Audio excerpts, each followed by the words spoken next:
Lorsque le coronavirus s'est propagé à travers le pays, le gouvernement nous a annoncé que le pays entier allait entrer en confinement.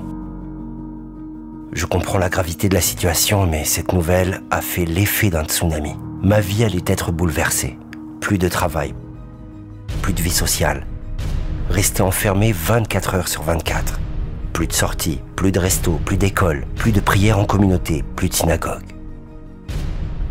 Plus voir nos parents, voire même l'interdiction de les voir. Les laisser passer Pessah seuls, c'est de la folie. On nous demande de vivre enfermés, coupés du monde entier. Mon Dieu, qu'est-ce que tu nous envoies là? Ma vie va ressembler à un enfer. Je vais craquer.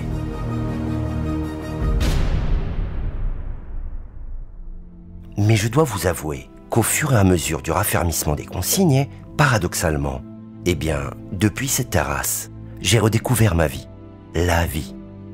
Je n'avais jamais prêté attention à la nature qui nous entoure. Ce paysage lumineux, tout droit sorti d'un tableau impressionniste.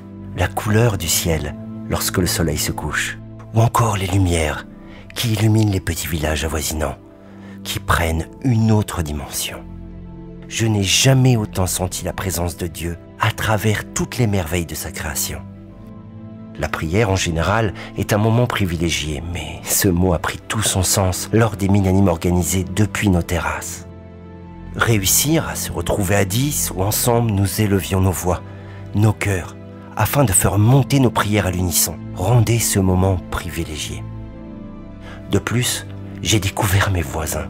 Vous vous rendez compte? Mes voisins. Une véritable amitié s'est créée entre nous. On prenait le temps de discuter. On a appris à se connaître, s'apprécier, alors qu'on se croisait sans même se saluer. D'ailleurs, un petit garçon est né chez nos voisins, et avec notre mignonne terrasse, nous n'étions que 10 à pouvoir y assister. C'était beau, émouvant, sans futilité, sans dépenses excessives. C'était pur. Seule la mitzvah comptait. Curieusement, cette période a été le vecteur d'un renouveau au sein de la famille. J'ai redécouvert le rôle de père,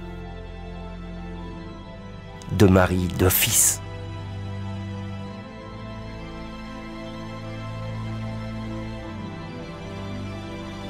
Aujourd'hui, je comprends, j'écoute. Je suis là, présent pour chacun.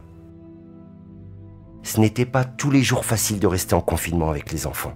Mais je dois vous avouer que plus les jours passaient avec eux, moins ils étaient nerveux. Comme si le simple fait d'être avec eux leur suffisait pour être heureux. Je ne veux plus être entraîné dans un tourbillon stressant, une course contre la montre, victime d'un monde virtuel régi par les réseaux sociaux.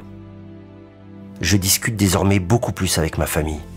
C'est simple, aujourd'hui j'oublie mon téléphone dès que je rentre chez moi.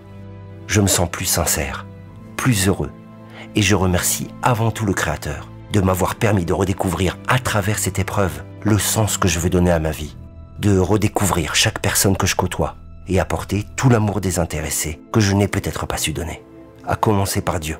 Je voulais le remercier pour chacun de ces instants où il nous permet de respirer, de manger, de marcher, de parler, d'écouter.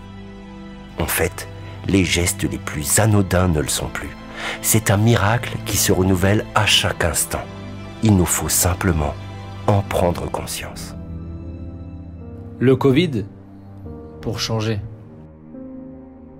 Qui ne perçoit Dieu partout, ne le percevra nulle part. Parfois, on demande à Dieu de changer notre situation sans savoir qu'il nous a mis dans cette situation pour nous changer. Parlons-en sur torahbox.com/c31.